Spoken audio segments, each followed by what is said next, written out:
We tend to look at our sprawling cities and deep space telescopes and assume we have reached the end of the line. We see ourselves as the definitive conclusion of millions of years of evolution.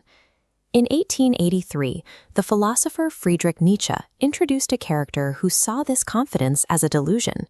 His protagonist, Zarathustra, stepped down from a mountain to find a crowd of people who were perfectly, dangerously satisfied with themselves.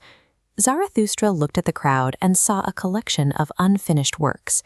He realized that the human state is a temporary phase, a work in progress that the crowd had mistaken for a final result.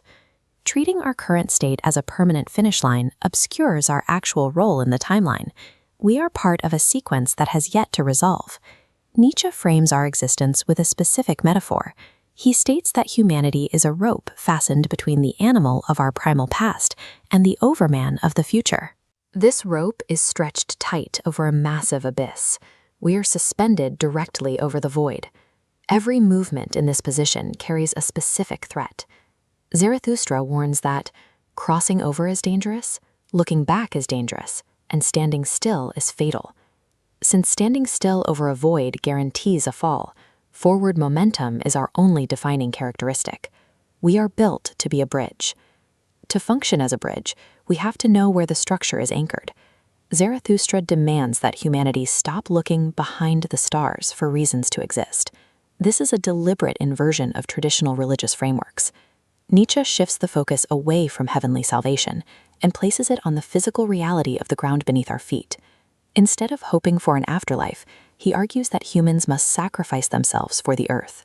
We use our time to prepare the physical world, its animals and its plants, for the coming of the overman. Sacrifice becomes a physical investment. We exhaust ourselves to ensure the earth is ready for what comes next. Building this bridge requires a paradox. To move forward, an individual must willingly orchestrate their own downfall. Nietzsche calls this act going under. This appears in the seeker of knowledge who pursues a truth to the point of exhaustion. They ruin their own comfort so the future overman has a foundation of facts to stand on.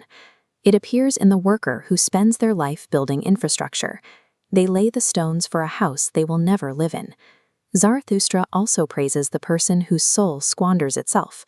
This individual gives away their virtues and refuses to preserve their own life, seeking no thanks for their depletion. These lives represent the total expenditure of human potential. They burn through their own energy to push the species further along the rope.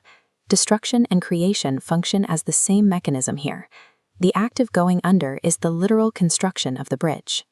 Zarathustra compares these self-sacrificing people to heavy drops of water falling individually from a dark cloud that hangs over humanity.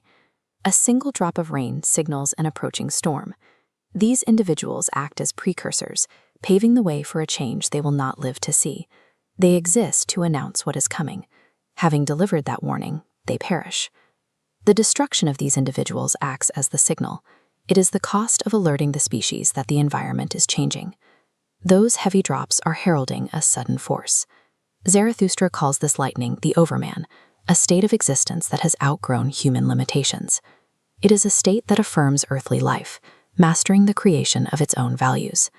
The overman provides the context for our current struggles. This future state is the reason for the tension we feel on the rope. In this view, our incompleteness defines us. Our value comes from the fact that we are still becoming. Clinging to safety or striving for self-preservation halts our progress. To stay safe is to abandon our role in the sequence. Worth is measured by what we are willing to risk, build, and sacrifice so that something else can take our place.